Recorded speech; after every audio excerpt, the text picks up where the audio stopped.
Thierry Dagiral. Et à 18h18, l'invité d'Europe Soir est philosophe. Il vient de publier L'art d'être français aux éditions Bouquin. Bonsoir Michel Onfray. Bonsoir. Merci d'être avec nous dans Europe Soir.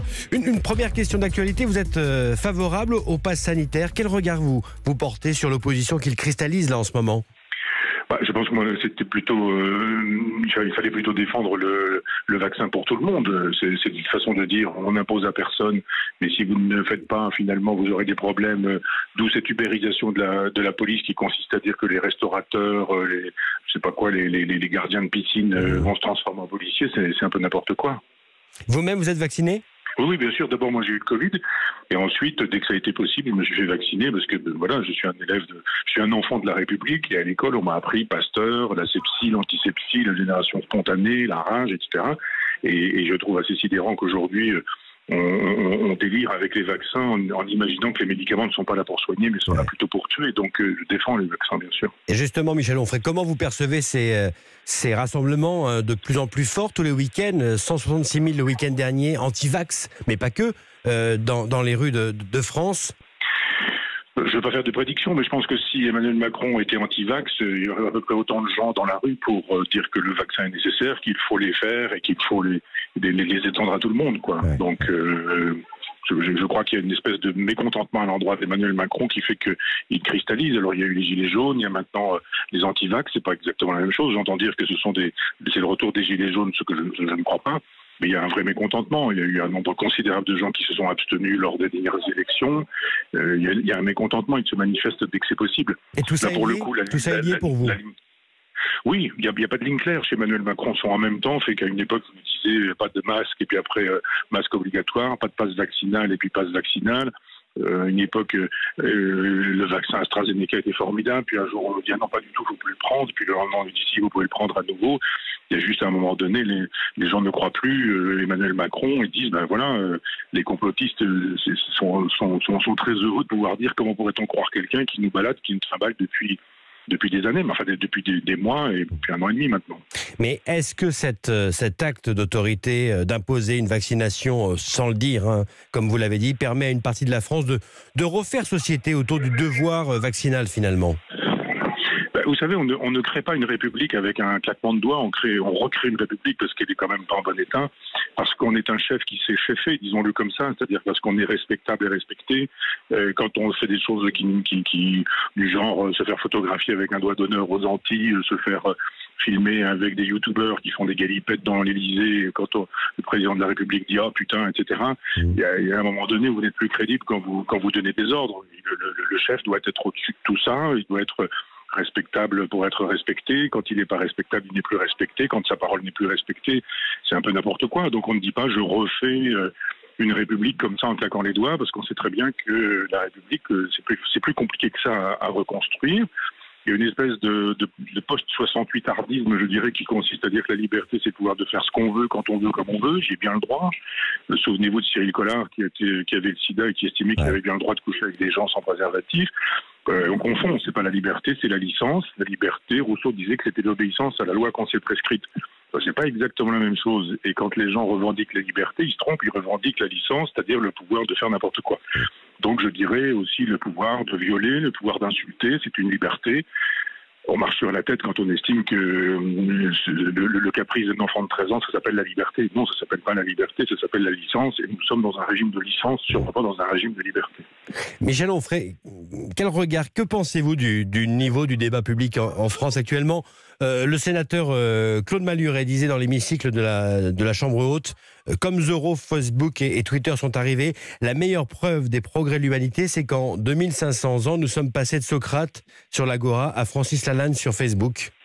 Il n'a pas tort, mais si on est passé de ça à ça, c'est parce que lui a fait partie d'équipes politiques du côté de Chirac, si je me souviens bien à l'époque, qui ont quand même détruit la société française. Donc Malhuret ferait mieux de se taire, parce qu'il a bien le droit de dénoncer quelque chose, mais quand on a contribué soi-même à la destruction du pays, on ne s'en vient pas déplorer la destruction. C'est-à-dire que des gens comme Mitterrand, comme Chirac ont détruit l'école républicaine, donc évidemment il n'y a plus d'école, il y a des pédagogues.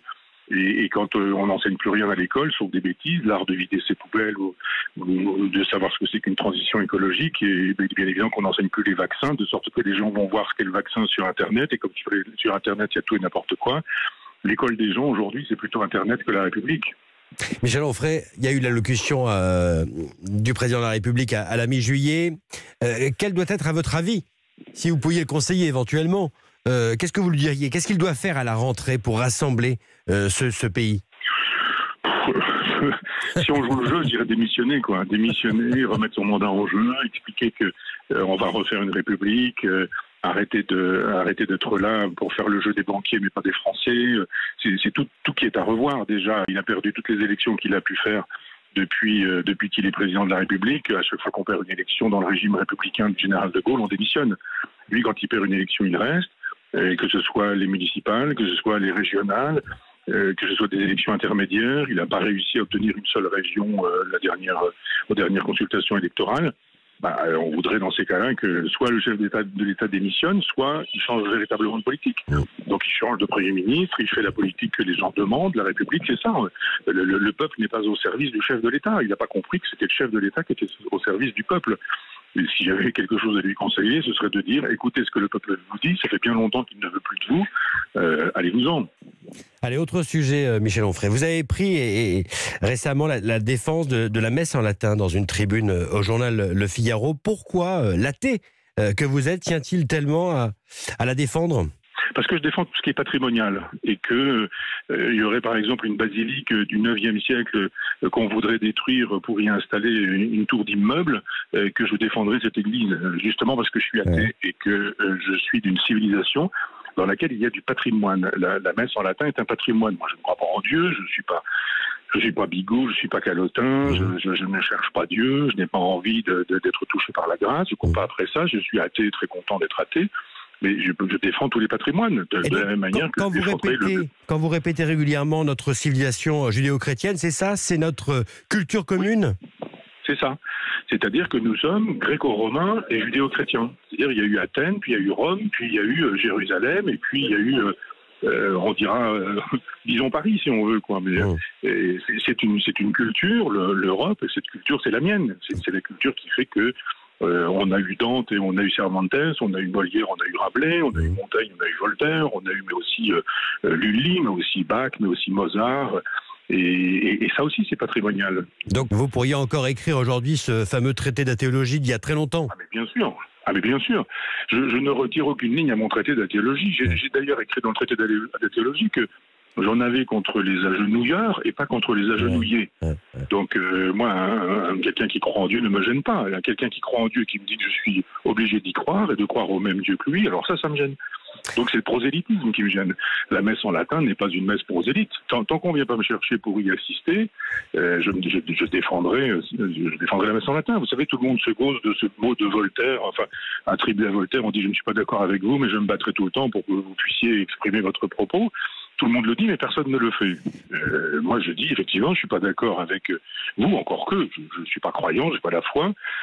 Mais pour moi, la messe n'est pas une occasion de rencontrer le Seigneur, auquel je ne crois pas, mais c'est l'occasion de mettre en place un rite qui existe depuis 2000 ans. Ouais. Donc il faut défendre tout ce qui relève du patrimonial, de la même manière que je défendrai la bouillabaisse ou que je défendrai une fête folklorique dans le Pays Basque. Mais est-ce que c'est aussi ce délitement finalement de notre héritage judéo-chrétien qui provoque aujourd'hui des tensions en France ?